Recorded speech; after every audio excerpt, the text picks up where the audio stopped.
Hello students, मैं Mithilesh Gupta, associate professor political science.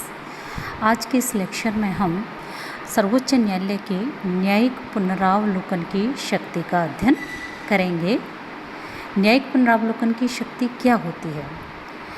ये सर्वोच्च न्यायालय की वह शक्ति होती है जिसके आधार पर वह केंद्र सरकार और राज्य सरकार दोनों की विधानमंडलों के द्वारा निर्मित विधियों या कानूनों की समीक्षा कर सकता है कि वह संविधान के विपरीत तो नहीं है, और वह केंद्र और राज्य सरकार के आदेशों की भी समीक्षा कर सकता है और उन्हें संविधान के विपरीत पाने पर उन्हें अवैध घोषित कर सकता है।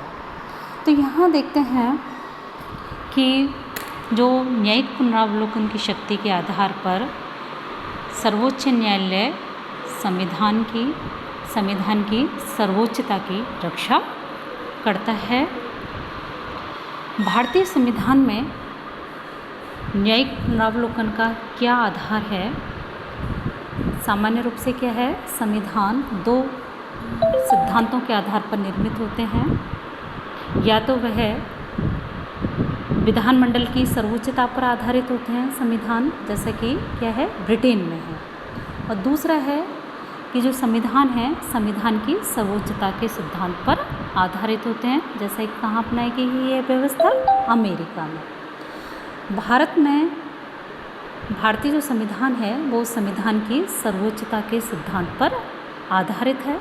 यद्यपि स्पष्ट रूप से ये कहीं भी उल्लेखित नहीं किया गया है, लेकिन भारत में क्या है, संघात्मक शासन व्यवस्था को अपनाया गया है। भारत में मौलिक अधिकारों की व्यवस्था की गई है। तो इसलिए संविधान की सर्वोच्चता की अवधारणा को यहाँ अपनाया गया है और इसके अंतर्गत संविधान की रक्षा करने की जो शक्ति है वे किसको दी गई है? सर्वोच्च न्यायालय को दी गई है। और सर्वोच्च न्यायालय न्यायिक पुनरावलोकन की शक्ति के आधार पर ही संविधान की रक्षा करता है। संविधान के विपरीत पाए जाने वाले किसी भी विधि या कानून, चाहे वह केंद्र सरकार से संबंधित हो चाहे वह राज्य सरकार से संबंधित हो, ऐसी प्रत्येक विधि को वह अवैध घोषित कर सकता है। इसी प्रकार केंद्र सरकार और राज्य सरकारों के कार्यपालिका आदेशों को भी संविधान के विपरीत होने पर उन्हें अवैध घोषित कर सकता है। यहाँ देखते हैं हम कि भारत में जो न्यायिक पुनरावलोकन का जो अधिकार है वो उसका क्षेत्र उतना व्यापक नहीं है जितना कि संयुक्त राज्य अमेरिका का है। कुछ ऐसे कारण हैं कि भारत की जो शक्ति है वो संयुक्त राज्य अमेरिका की तुलना में न्यायालय की सीमित हो जाती है। इसका जो पहला कारण है वो ये है कि अमेरिकन संविधान जो है अत्यंत संक्षिप्त है और संविधान की इस संक्षिप्तता के कारण वहाँ क्या है, केंद्र सरकार और राज्य सरकारों के बीच विवाद उत्पन्न होते रहते हैं और इस कारण से क्या है, सर्वोच्च न्यायालय की न्यायिक पुनरावलोकन की शक्ति का क्षेत्र अत्यधिक विस्तृत हो जाता है। दूसरा जो कारण है भारतीय न्यायालय की इस शक्ति के सीमित होने का वो ये है कि भारत में अमेरिका में जो अमेरिका कार्यपालिका पुलिस शक्ति और सामान्य कल्याण के आधार पर अधिकारों की सीमा निश्चित कर सकती है अमेरिकन कार्यपालिका। और सर्वोच्च न्यायालय इस बात की जांच करता है कि कार्यपालिका ने अपनी इस शक्ति का उचित प्रयोग किया है या नहीं।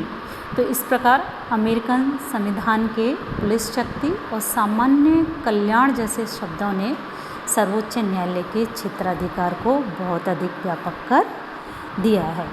तीसरा और जो महत्वपूर्ण कारण है भारत में न्यायिक पुनरावलोकन की शक्ति के सीमित होने का वो है कि अमेरिकन संविधान में कानून की उचित प्रक्रिया शब्दावली को अपनाया गया है, जबकि भारत में क्या है, कानून द्वारा स्थापित प्रक्रिया शब्द को अपनाया गया है।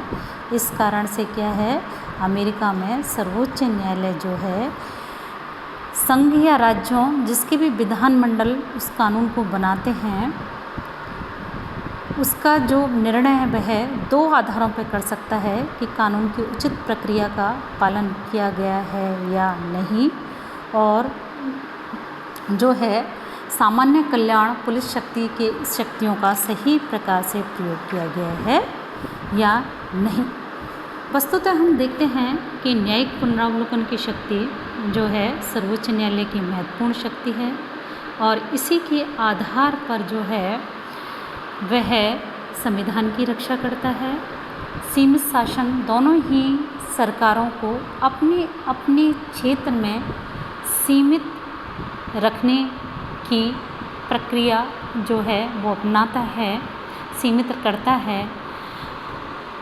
न्यायिक पुनरावलोकन की शक्ति की भारत में अनेक आधारों पर आलोचना भी की गई है कि इस शक्ति के कारण सर्वोच्च न्यायालय अनुदारवादी शक्ति के रूप में कार्य करता है।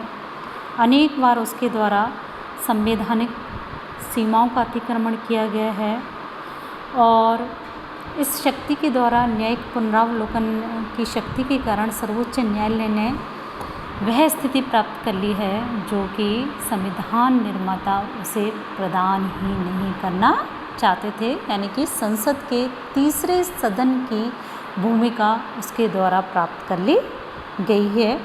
अनेक बार सर्वोच्च न्यायालय द्वारा अपने पूर्व निर्णयों में परिवर्तन कर दिया जाता है, जिससे सामाजिक, राजनीतिक और आर्थिक जीवन में अस्थिरता का समावेश होता है, और इस शक्ति के कारण संसद और न्यायपालिका के बीच अनेक बार संघर्ष की स्थिति उत्पन्न हो जाती है। लेकिन इन आलोचनाओं के बावजूद भी हम इस बात से इनकार नहीं कर सकते हैं कि न्यायिक पुनरावलोकन की व्यवस्था भारतीय लोकतंत्र के लिए नितांत आवश्यक है। भारत की समस्त राज्य व्यवस्था के लिए ये लाभदायी है, हितकर है। संविधान द्वारा संघीय व राज्य सरकारों के बीच जो शक्तियों का विभाजन किया गया है, न्यायिक पुनरावलोकन के आधार पर ही उसकी रक्षा संभव हो पाती है। शासन की शक्ति पर अंकुश रखने तथा नागरिक अधिकारों व स्वतंत्रताओं की रक्षा करने का कार्य जो है न्यायालय द्वारा न्यायिक पुनरावलोकन के आधार पर ही किया जाता है, और ये इसी के माध्यम से क्या है, संविधान में एक संतुलन चक्र कायम होता है। वस्तुतः न्यायिक पुनरावलोकन के आधार पर ही सर्वोच्च न्यायालय तथा उच्च न्यायालय संविधान की व्याख्या और रक्षा का कार्य करते हैं। धन्यवाद।